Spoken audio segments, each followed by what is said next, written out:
C'est le quatrième et avant-dernier numéro du débat de cette semaine. Mesdames et messieurs, bonjour et bienvenue. Le Togo compte à ce jour 234 décès liés à la COVID-19 et 1490 cas actifs.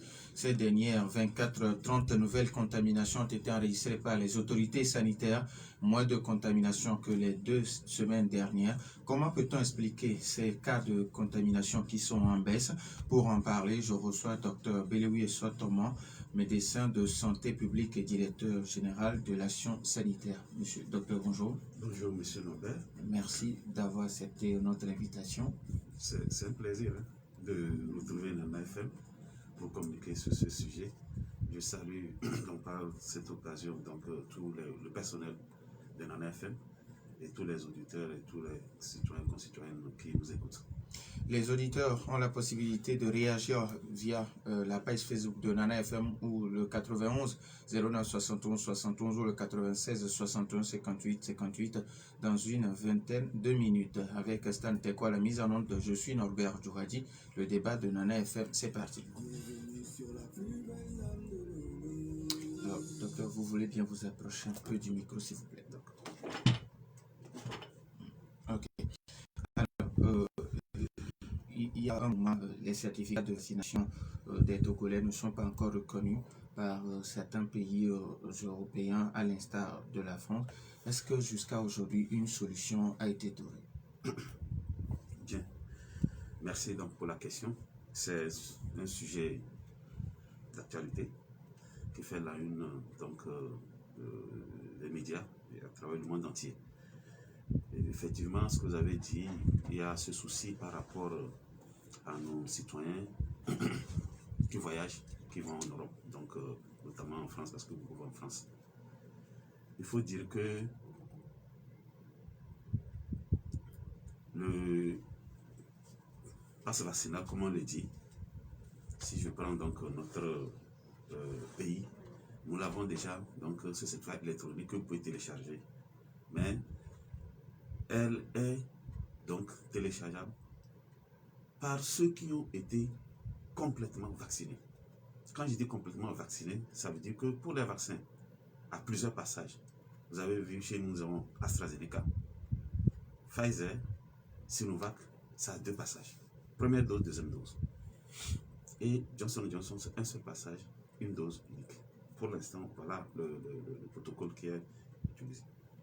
Et donc, lorsque vous avez utilisé vos 2 doses pour les 3 premiers que j'ai cités, ou la dose de Johnson & Johnson, c'est que vous pouvez rentrer sur le site de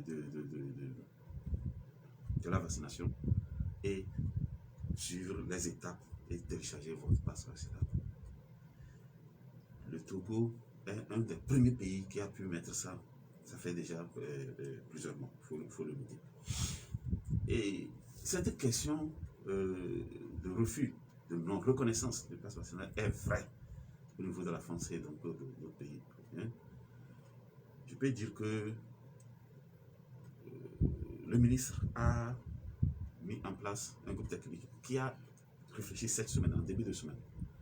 Et ce qui est à la vogue, c'est que il y a, pour l'instant, il y a possibilité de convertir le passe vaccinal, que ce soit togolais ou d'autres pays, ceux qui l'ont fait, togolais, en celui donc de l'Union européenne. Et donc, si vous voulez voyager, il y a des sites qui sont des dispositions prises pour partager, pour diffuser donc ces liens, pour que vous puissiez rentrer avec vos documents qui vous donnent donc cet aval de voyager, c'est-à-dire votre passeport, votre billet d'avion, votre certificat électronique du Togo, le passe national du Togo. Vous allez rentrer sur une plateforme de l'ambassade de la France, vous rentrez les informations et ça va vous générer un passe vaccinal converti ou qui peut vous donner droit donc, de circuler au niveau de l'Union européenne.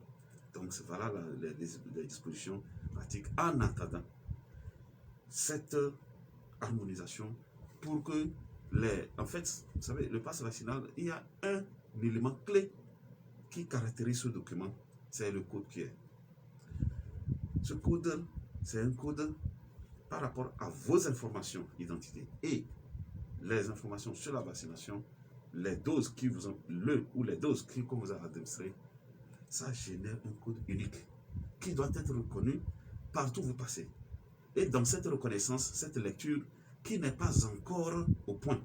Je vais dire tout simplement que vous allez voir que si nous, on veut lire le pass vaccinal, reconnaître, pour voir est-ce que ce code QR est un code authentique, pour le moment, ce n'est pas au point. C'est pareil pour nos codes qui vont en Europe. S'ils veulent lire, ils n'aiment pas. C'est dans les deux sens. Donc, cette phase va arriver bientôt. Surtout que la vaccination a pris dans beaucoup de pays et on est en train d'aller vers la vaccination d'un bon nombre de la population. Je crois que ça va arriver et ça va mettre tout le monde à l'aise. Même, il y a aussi projet de le faire au niveau de l'Union africaine, puisque vous savez, les vaccins que nous recevons, c'est à travers cette initiative. La plupart, c'est à travers cette initiative COVAX, donc, qui se fait au sein de l'Union africaine. Alors, docteur, on sait que nos pays ne fabriquent pas encore les vaccins. Certains se demandent pourquoi ne pas demander aux pays fabricants d'accompagner les vaccins d'un pass vaccinal universel. C'est l'objectif visé par et les fabricants et les pays qui en font la demande et qui ont les vaccins. Étant donné que tous les vaccins qui sont en train d'être administrés dans les pays, c'est les pays, les gouvernements qui décident de tel ou tel vaccin, avec des engagements qu'ils prennent auprès des fabricants, puisque il faut que nous ne sommes pas arrivés à la phase où l'Organisation mondiale de la santé est homologué tous ces vaccins qu'on est en train de réaliser. Donc la question se pose et donc on est en train de se chercher, on est en train d'arriver donc à cette possibilité-là qui va vraiment, ça va arriver pour que tout le monde, partout où vous passez, quel que soit le vaccin que vous prenez, s'il est homologué par l'OMS, le problème ne se posera pas. Je peux dire que ce que je peux ajouter, concernant les vaccins utilisés au Togo, ce qui a été dit concernant Sinovac, si vous avez reçu vos 2 doses et vous devez vacciner, il est possible qu'on vous demande, parce qu'on demande qu'il y ait une 3e dose qui est celle de Pfizer. C'est un élément important aussi. Ok, docteur, est-ce que la reconversion se fait au niveau de tous les vaccins? Parce qu'on sait que Sinovac, c'est le vaccin chinois. Exactement. C'est pour ça, pour le Sinovac, ça va demander que vous fassiez une dose de Pfizer. Donc ça fait 3 doses? Ça fera 3 doses, puisque, vous savez, même les vaccins à une dose, je peux vous dire que des études sont en cours pour dire qu'il y a certains vaccins qui ont été déclarés à une dose. Il se peut que les doses complémentaires suivent après. Je donne l'exemple de Johnson Johnson. Pour l'instant, c'est une dose unique. Ouais. Mais il y a déjà des réflexions, sur la base des recherches. Ils disent qu'il se peut qu'un jour, quand vous dites qu'à Johnson Johnson, il faut ajouter une 2e dose pour renforcer davantage l'immunité. Ça ne veut pas dire que la dose unique n'a pas travaillé. Non. C'est dans le sens, parce que cette maladie a trop d'inconnus. Ça veut dire que pour certains à 2 doses, certains pays sont en train de faire la 3e dose. Bon, tout dépend des moyens de chaque pays et aussi de la forte adhésion des citoyens donc, à la vaccination. D'accord. Voilà. Alors, bonne nouvelle sur le front de la lutte contre la maladie à coronavirus. Ces dernières 24 heures, le Togo a enregistré seulement 30 cas de contamination. Quand je dis 30, c'est par rapport aux semaines antérieures où on avait jusqu'à 900 cas. Alors, certaines personnes pensent que cette baisse s'explique par le fait que ceux qui font le prélèvement sont en grève. Est-ce que cette histoire de mouvement d'humeur continue ou ces cas de contamination qui sont en baisse s'expliquent par d'autres facteurs? Bien. Je voudrais faire des précisions. Vous savez, comment nous faisons nos activités de vaccination, qu'elles soient de routine, c'est-à-dire ce qu'on fait quotidiennement pour les vaccins traditionnels, ou les campagnes. Donc, les campagnes de vaccination, dont celle-ci pour Covid-19, il y a toujours une motivation comme pour encourager les agents de santé dans le sens vraiment de faire le bon travail. Parce que quand qui dit vaccination, c'est pas seulement prendre les piquets. Donc, il y a toute une procédure pour s'assurer que la piqûre que vous faites là, c'est la quantité prévue. Et c'est une bonne dose. et que la technique que vous utilisez soit une bonne technique pour que le vaccin là, le produit là puisse faire le travail, qu'il y ait une protection. Et donc, derrière ça, nos agents qui tous les jours se battent avec toutes les difficultés, vous savez, il faut enregistrer la personne, et souvent s'il y a des difficultés, il faut aider, et puis ils sont là-bas. Donc le gouvernement a pris des dispositions pour que les agents soient payés. J'affirme que les fonds sont déjà mobilisés pour que ces agents soient payés jusqu'en fin d'année 2021. Je vais dire jusqu'à décembre 2021, les fonds sont déjà sécurisés, disponibles pour les payer. Et donc, c'est dans les procédures de paiement. Qui dit paiement, mais il faut des pièces justificatives.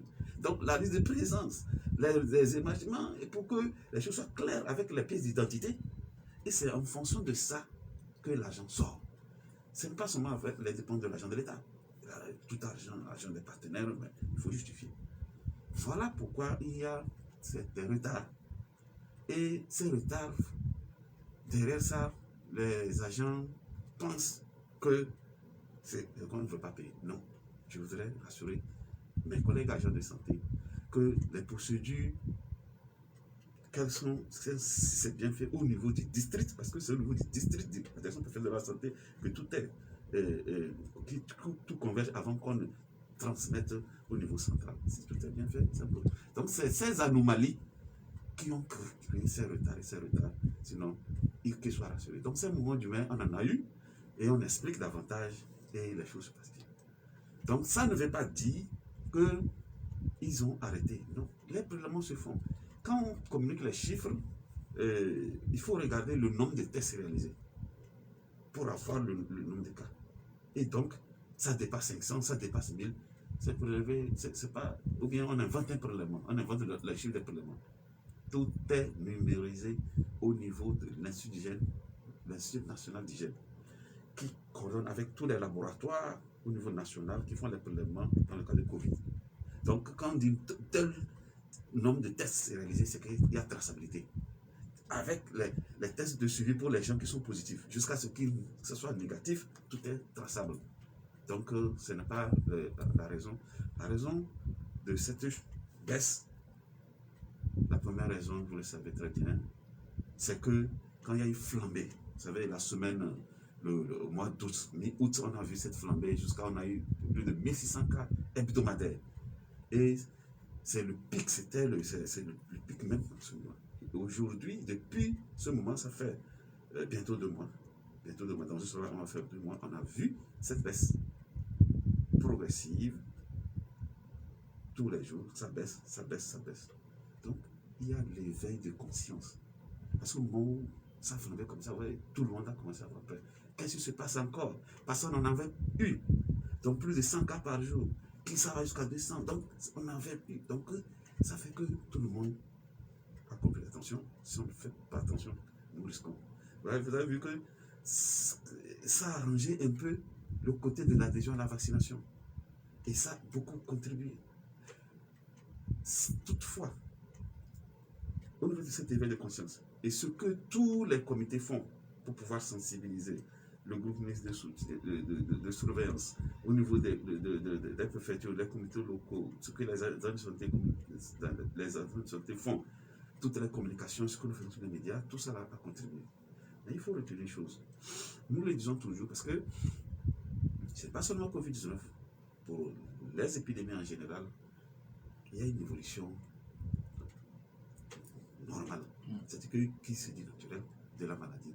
Avec toutes les stratégies que vous allez mettre, les actions, la maladie a aussi une manière d'évoluer. Pourquoi, posons-nous la question, pourquoi ce n'est pas seulement au Togo qui a une flambée, c'est dans beaucoup de pays.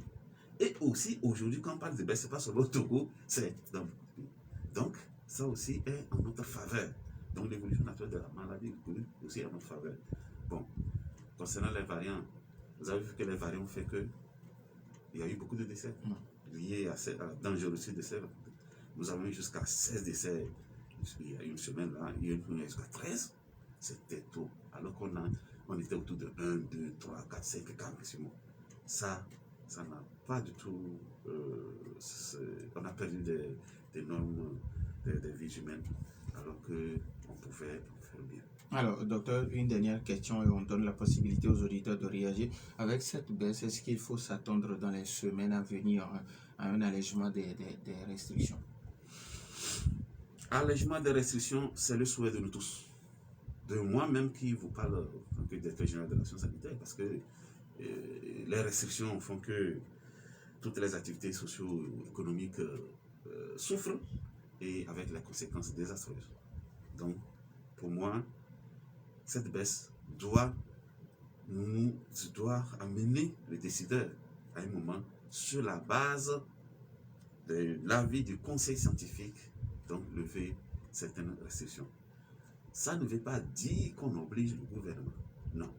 Je dis bien, c'est sur la base des analyses, des avis du conseil scientifique. Mais attention, nous avons eu le même problème lorsqu'on avait notre première flambée. Et après, on a eu 2 mois où la courbe a baissé totalement, comme ce qu'on est en train de voir. Et, brusquement, on a fait cette flambée. Ça veut dire que cette maladie étant ce qu'elle est, il ne faut pas que le gouvernement se précipite pour lever les restrictions. Et les gens disent, maintenant, comme maintenant on a levé, c'est fini.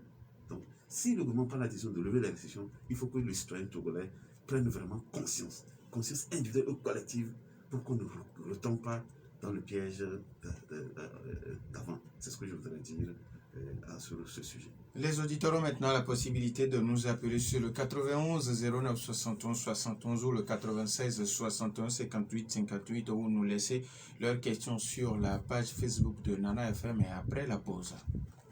Depuis 10 ans, ISLA International Business School, premier institut supérieur anglophone au Togo, forme des étudiants pour leur employabilité. Des cours d'enseignement en anglais dans des filières digital marketing, management, data science, secrétariat bilingue, informatique et traduction, avec la possibilité de poursuivre des études dans des universités anglo-saxonnes. ISLA International Business School, c'est aussi des formations développement personnel, à l'entrepreneuriat et à la combinaison de diplômes académiques, licence et master, à la certification professionnelle liée à chaque filière. Rentrée académique le 11 octobre 2021. Contact +228 92 87 18 18. info@islaeducation.com. Retour dans les studios de Nana FM. Les auditeurs ont maintenant la possibilité de nous appeler sur le 91 09 71 71 ou le 96 61 58 58. Nous avons un premier auditeur en ligne. Nana FM, allô? Oui, allô. Pelé, bonjour. Bonjour. Allez-y avec votre question. Docteur, bonjour. Bonjour, monsieur Pelé. Ok. Bon, chez nous, souvent, on dit qu'à la sortie danse, elle-même qui fait, elle danse. Parce qu'on ne voit pas son dos. Elle danse, ou quelle danse elle fait. C'est-à-dire que je veux dire, s'il y a beaucoup de morts, il y a des malades de la Covid à Kéché, le peuple ne sait pas. La population ne sait rien. C'est vous qui êtes responsable là-bas qui sait ce qui se passe.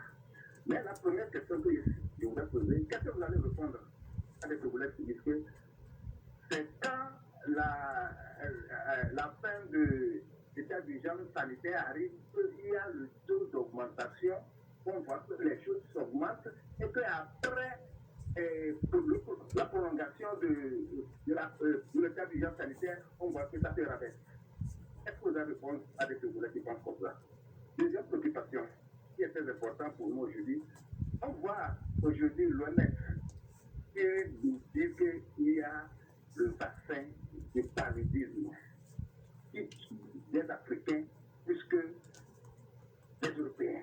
À 94%, ça tue le peuple africain. Et 6%, ça tue les Blancs. À 94%, la Covid tue les Européens et à 6%, la Covid tue les Africains. Quel avantage nos présidents africains ne peuvent pas avoir pour chercher le vaccin du paludisme pour attaquer le paludisme qui tue plus que la Covid? Merci. Merci à vous aussi. Nous avons un autre auditeur. Nana FM, allô? Oui, allô? Bonjour, Tata Raguel. Oui, bonjour, mon frère. Bonjour, Raguel. Bonjour, Tata. Bon, moi, je veux juste vous demander, à notre invité Oui. qu'on a assez écouté les propos des ministres. Et nous-mêmes, nos critiques, on prend seul nos décisions, on se bagarre sur les mêmes systèmes. Mais je demande pourquoi le chef de l'État ne nous dit rien. Pourquoi il ne parle pas? Pourquoi il ne donne pas son accord, sa parole? On veut écouter aussi sa voix. On ne fait qu'écouter les propos d'un ministre. Faites ceci, faites cela. Il est le père de la nation. Il n'a qu'à venir nous parler, nous dire quelque chose. Mes enfants, faites ceci, faites cela. On se critique entre nous. Mais avant, il n'y avait pas les vaccinations. On dit on a assez de morts. Mais la vaccination est là, on a plus de morts. Maintenant, qu'est-ce que tu? C'est vaccination ou bien sans vaccination? Je ne comprends plus rien. Et c'est là que par Covid aussi, ça donne encore des confusions dans des pays lointains. Vous voyez, le chef de l'État n'a qu'à nous dire quelque chose. On a besoin d'écouter sa voix. Merci. Il est notre papa. C'est lui qui nous gouverne. Merci. C'est lui qui nous dirige. Merci Je vous beaucoup. remercie. Merci à vous aussi, Tata Raquel. 91 09 71 71 ou le 96 61 58 58. Les auditeurs peuvent continuer par nous appeler. Alors, docteur, avant que d'autres auditeurs n'appellent, vous avez écouté. Ok, il y a un autre auditeur. Nana FM, allô? Oui, allô, bonjour. Bonjour, Mas. Et bonjour à votre invité. Bonjour, monsieur Max. Et, voilà, j'ai des préoccupations. Hmm. Je voudrais savoir, est-ce que c'est seul le vaccin Pfizer qui est homologué pour être valable dans l'Union européenne? Parce qu'on parle de conversion et j'ai cru comprendre que ceux qui ont pris AstraZeneca et autres doivent prendre Pfizer pour avoir la conversion. Et de deux, est-ce que l'inverse se fait? Les étrangers qui viennent ici et qui ont pris les vaccins, est-ce qu'ils font les conversions avant d'arriver chez nous? Pour terminer, c'est une sollicitation et je voudrais demander à nos autorités de libérer la population, c'est comme que je vois, en mettant en contribution, parce qu'il y a des opérateurs économiques qui ont demandé à ce qu'ils soient mis à contribution. Les religieux avaient déjà commencé par le faire, et pour que, à la fin de cette période de blocage, on puisse libérer et leur demander de dénoncer eux-mêmes les jumafotistes qui y a parmi eux. Merci, bonne journée. Bonne journée à vous aussi. 91 09 71 71 ou le 96 61 58 58. Nana FM, allô? Allô, bonjour. Monsieur Garo, comment allez-vous? Ça va très bien. Docteur, bonjour. Courage. Bonjour, monsieur Gado. Merci beaucoup. Voilà ce que moi je vais vous demander parce que les gens disent qu'on explique assez. Ça fait 2 ans qu'on expliquait. Je vais vous demander. Hier, on a vacciné 21 000 personnes. Aux États-Unis, presque la moitié. En Israël, tout le monde est vacciné. Maintenant, on passe à la 2e dose. Dans ces pays-là, puisque la population meurt, c'est ça qu'il faut expliquer. Est-ce que ces pays-là veulent que la population meure? Donc, si ces pays-là veulent que la population meure, c'est une chose mondiale. Donc, nous pouvons aussi mourir. Merci, bonne journée. Bonne journée à vous aussi, monsieur Garo. 91 09 71 71 ou le 96 61 58 58. Les auditeurs peuvent continuer par nous appeler et laisser leurs commentaires, leurs questions en commentaire sur la page Facebook de Nana FM. Alors, docteur, nous avons un autre auditeur. Nana FM, allô? Bonjour, mon directeur. Papa Sibiti, bonjour. Bonjour, mon docteur. Bonjour, papa Sibiti. Félicitations à vous. Merci. D'abord aux autorités, au président de la République qui s'investit pour que nous soyons en bonne santé. C'est lui qui gère. Moi, je suis fatigué. Tous les jours, ça veut dire que vous pensez à nous. Tous les jours, c'est coronavirus, coronavirus. Que Dieu vous bénisse. Mais ce que je voudrais demander à notre président de la République, c'est lui le patron, le chef d'État. Lui, si quelqu'un ne se fait pas vacciner à cause du président de la République, il meurt. Ce n'est pas le président qui est mort. Mais ce que je voudrais encore ajouter, nous le prions. Comme les les gens veulent qu'il vienne parler, s'exprimer, ça ne lui coûte rien. Le président, son papa, paix à son âme, parle, nous demande en tant que papa ou bien grand frère à notre cher président que nous avons voté, que nous aimons, qu'il vienne parler pour que les gens disent que ce qu'ils lui ont demandé, il a fait. Vous avez écouté une dame tout de suite. Merci beaucoup. Merci à vous aussi, Papa Siviti. Nana FM, allô? Bonjour. Bonjour, Michel. Oui, comment vous allez? Ça va, et vous? Oui, ça va. J'ai deux questions à notre invité. Il a dit que des études sont en cours pour comparer l'efficacité des vaccins. Et ça dit, avec une dose, ça va, l'autre deux, trois doses.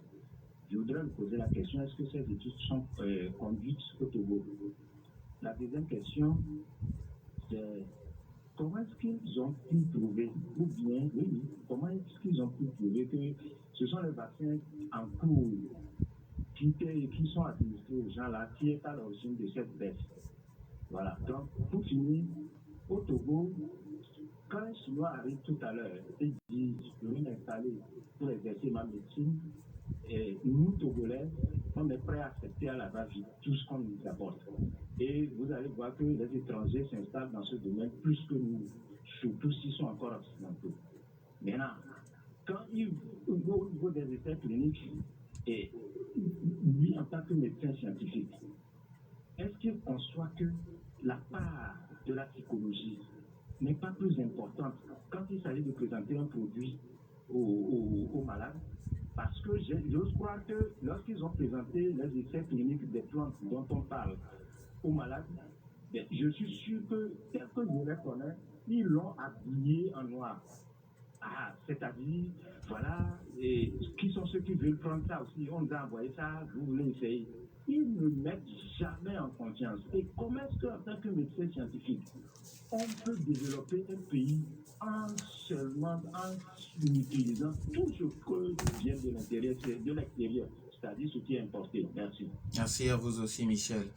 Stade, pour le moment, bloque les appels. Docteur, vous avez suivi avec attention les auditeurs. Alors, Monsieur Pelé, qui pense que c'est seulement vers la fin de l'état d'urgence que les taux de contamination flambent? Ça, c'est une analyse tout à fait normale de tout citoyen. Je n'ai pas de réponse, parce que l'état d'urgence, c'est une décision parlementaire sur demande du gouvernement. Donc ce lien qui est présenté, vraiment, j'avoue que j'ai pas... c'est un constat qui peut être vrai, qui peut être faux. Donc c'est ce que je peux dire sur cette question. Il pense aussi que le paludisme tue 94% de la population africaine. Je ne sais pas si vous confirmez ces chiffres. Et pourquoi ne pas peut-être se concentrer sur le vaccin du paludisme au lieu de se concentrer sur le coronavirus qui tue à peine 6% selon ces chiffres? Le paludisme reste le premier fardeau, donc en termes de morbidité, le nombre de cas, et puis mortalité, le nombre de décès, et surtout pour les enfants de moins de 5 ans. Je suis d'accord avec lui quand il avance les chiffres, je ne suis pas dans les chiffres exactement, mais je ne peux pas vous dire ce que le Togo fait, ce que beaucoup de pays font dans la lutte contre le paludisme depuis longtemps. Le vaccin, il est arrivé, tous les gouvernements, tous les États ont applaudi. Donc nous allons, quand on dit vaccination contre une maladie, c'est une stratégie à haut impact, et donc l'espoir est là, déjà en Afrique subsaharienne, pour que cette maladie soit amputée. Mais cela n'enlève pas donc les autres priorités, comme cette urgence sanitaire. La COVID-19 reste encore une urgence sanitaire qu'on n'a pas encore endiguée. Donc c'est une épidémie. Tant qu'on n'est pas arrivé à baisser totalement les cas, pour que on n'est pas arrivé à couper la chaîne de transmission, la lutte va continuer telle que nous sommes en train de le faire. Ça, il faut dire, c'est une épidémie, on n'a pas encore fini. Alors, Tata Laguel qui dit que avant le vaccin, il y avait des morts. après le vaccin, il y a aussi des morts. Est-ce que c'est le vaccin qui tue ou c'est la maladie? Ces liens-là, on ne peut pas le faire. Quand il y a plus de cas, c'est que ça va impacter sur le nombre de décès. Quand vous avez moins de cas, vous avez un peu de cas. Comme on a eu beaucoup de cas depuis des mois, c'est ça qui explique. Et l'autre raison que j'ai évoquée, c'est les variants. Donc, surtout les variants Delta. Donc, ça, c'est venu compliquer la situation pour les personnes fragiles, les personnes porteuses de maladies chroniques, notamment les personnes qui ont l'hypertension, qui ont le diabète, l'obésité, le VIH, ainsi de suite, ainsi de suite. Donc, comment le vaccin peut venir faire augmenter le nombre de décès? Loin de là. Ce vaccin, on l'a bien dit, lorsque on vous vaccine, ça vous évite, si jamais vous attrapez encore la maladie, de développer la forme grave. Puisque c'est la forme grave qui va vous amener vers le décès. Puisque on doit vous réanimer et si on n'arrive pas, vous allez mourir. Vous allez charger la commission au chef de l'État que nos auditeurs veulent qu'il parle, qu'il dise quelque chose. Parce qu'ils pensent que depuis le début de la pandémie, à part avril 2020, il n'a plus parlé jusqu'à maintenant. Donc, on vous charge la commission, docteur. Je suis un simple communicateur, un simple technicien. On m'a programmé pour venir communiquer. Je sais que beaucoup de citoyens nous suivent. Et donc, même si le chef d'État n'a pas le temps de suivre toutes les émissions, il a donc ces services chargés de ça qui donc ont écouté et qui vont traduire fidèlement, qui vont rendre compte fidèlement de ce que Tata Ragayel, si j'ai bien prononcé, a dit et que Papa Sibiti est venu encore appuyer. Mas qui demande à savoir est-ce que c'est le vaccin Pfizer seulement qui est homologué au sein de l'Union européenne? Alors, j'ai parlé de conversion et j'ai précisé que pour le Togo, les vaccins qui sont là, la conversion se passe. Mais pour Sinovac, il faut ajouter Pfizer. Donc, c'est la précision que je vais bien donner. Donc, en fait, on dit, ils veulent que ce soit un vaccin à ARN messager. C'est les gens Pfizer, Moderna, ainsi de suite. Donc, vous savez, ça, c'est l'Europe. Nous, là, on ne fabrique pas les vaccins. Donc, on ne peut pas se prévaloir de mettre la barre là où on ne peut pas la mettre. Donc, ce que nous avons à travers les Courvas est encouragé par l'OMS et donc nous avançons dans ça. Si on avait la possibilité, on peut avoir Pfizer pour tout le monde. Alors, il demande aussi à savoir, est-ce que l'inverse se fait, c'est-à-dire si les Européens viennent chez nous, est-ce qu'ils sont obligés de convertir aussi leur passe vaccinal? Alors, pour l'instant, le Togo, à travers le communiqué du gouvernement, a dit passe vaccinal pour rentrer dans les services publics.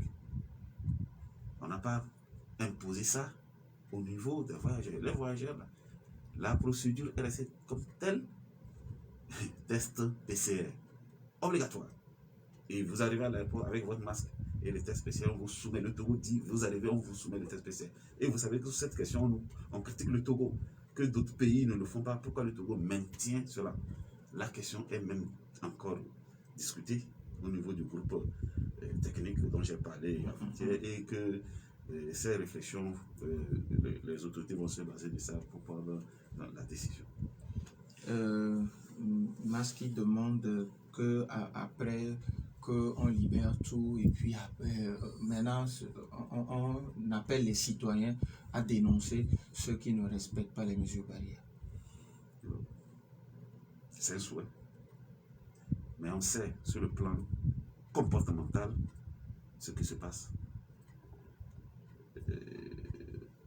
Au-delà de la lutte anti-Covid, je vais dire, comme on dit, de porter le masque, de rester dans cette distanciation, se laver régulièrement les mains. Vous-même, vous voyez qu'au-delà de ça, il y a d'autres comportements qui se font et vous vous posez la question pourquoi. Moi, j'ai toujours l'habitude de donner un exemple. Est-ce que vous pouvez comprendre pourquoi quand vous voyez des personnes âgées, pas personnes âgées en termes d'âge, des personnes responsables, Donc, quand vous avez 18 ans ou plus, vous êtes sur votre volant ou votre moto, en train de manipuler WhatsApp avec une main et volant avec l'autre main. Comment vous voulez que ces gens changent? C'est pratiquement la même chose. Donc, quand le gouvernement va libérer, on a l'espoir que les gens vont respecter.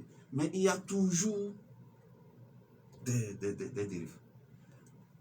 Quand vous allez à l'église, à la mosquée, on sait que c'est la maison de Dieu de prière. Ça doit changer la conscience, mais ce n'est pas exactement ça. Je le dis.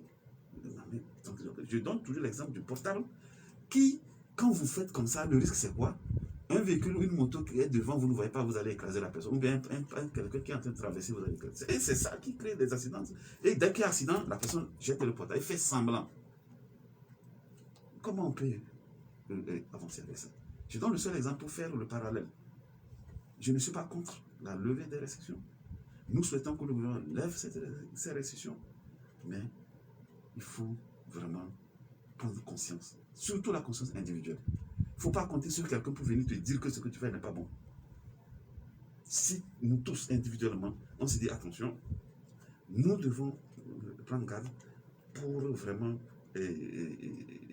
mettre dehors cette maladie. Je crois qu'on n'aura pas encore cette flambée qui vraiment nous a donné des fils à retordre. Alors pour les questions de Michel, vous avez dit qu'il y a des études qui sont en cours pour vérifier ceux qui ont pris une dose de Johnson & Johnson et ceux qui ont pris une dose pour voir s'il y aura une troisième dose. Est-ce que ces études sont conduites au Togo aussi?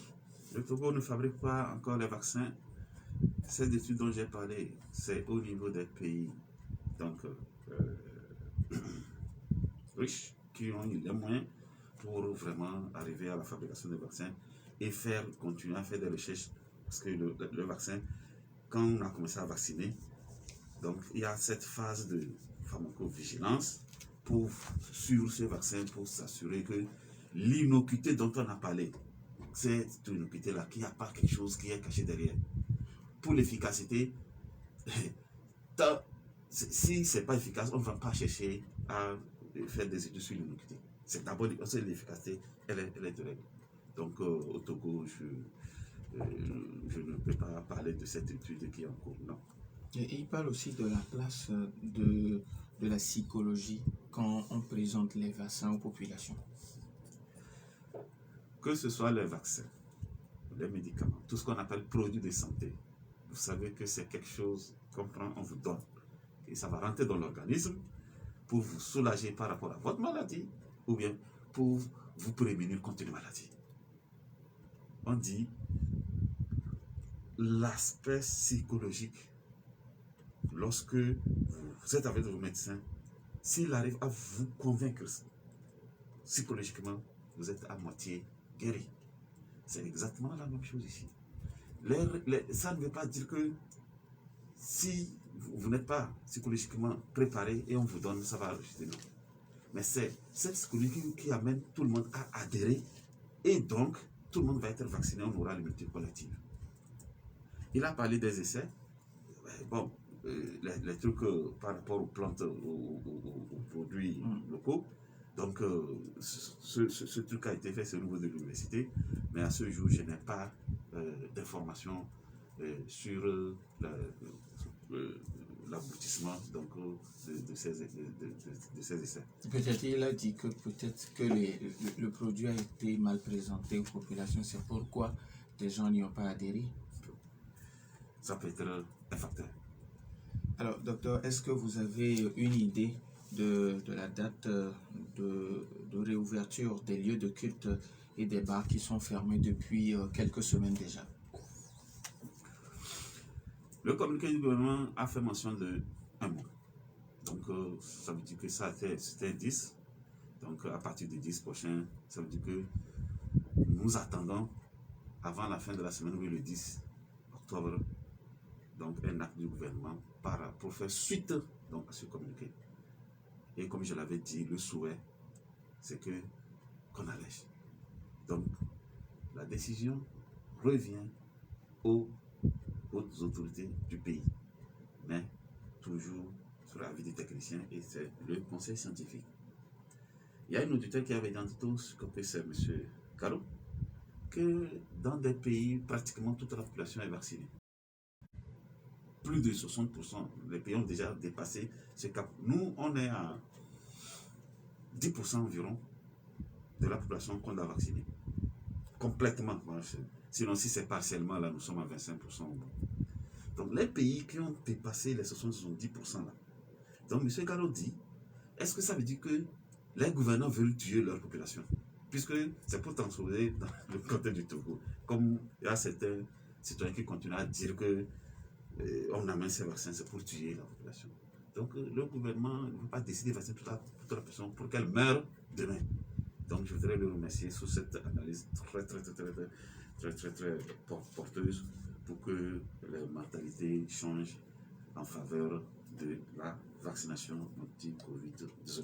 Alors, est-ce que vous êtes allé faire un tour dans les établissements scolaires parce que ça fait déjà une semaine que la rentrée a commencé? Est-ce que les mesures barrières sont respectées dans ces établissements?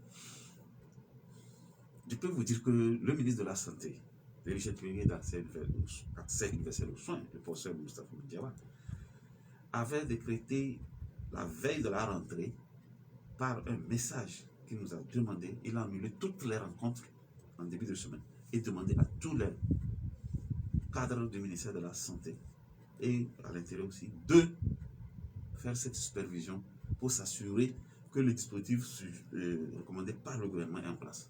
C'est ce que nous avons fait. Gestionner des lycées, des collèges, des primaires, même des maternelles. Et j'ai vu que des efforts sont faits. Parce que le lave, mais on le voit, il est là. Utilisé au moment où vous êtes venu, on arrive parce que les élèves sont en classe. Donc je ne sais pas, je n'ai pas eu la chance à la loi des récréations. J'ai vu au niveau des maternelles, ce que je peux dire que plus on descend, donc les grands élèves on descend, on sent que sur les tout petits, vraiment, ce n'est pas ça. Ça ne veut pas dire qu'il n'y a pas de masque. Ils ont le masque et puis la plupart, vous les voyez avec les masques au montant en train de s'amuser dans la classe et autres. Mais les tatas font tout pour les apprendre. Et ça, c'est en train de prendre. C'est le début, on sentait ça. Et je crois que là, on souhaite qu'il n'y ait pas d'augmentation des cas liés aux élèves. Docteur, vous avez 30 secondes pour votre mot de la fin. Alors, si j'ai un mot de la fin, c'est pour rassurer les citoyens qui voyagent que le gouvernement a pris de cœur ces désagréments liés au pass vaccinal rejeté au niveau de l'Europe et que ces liens vont être partagés pour permettre aux gens de faire cette conversion avant de prendre l'avion. Nous disons merci au docteur Béwéli Thomas, médecin de la santé publique, directeur général de l'action sanitaire au Togo. Merci à vous aussi pour votre fidélité d'écoute à Nana FM. Fin de ce débat mis en onde par Stan Teko. Bonne suite de nos programmes. Merci beaucoup.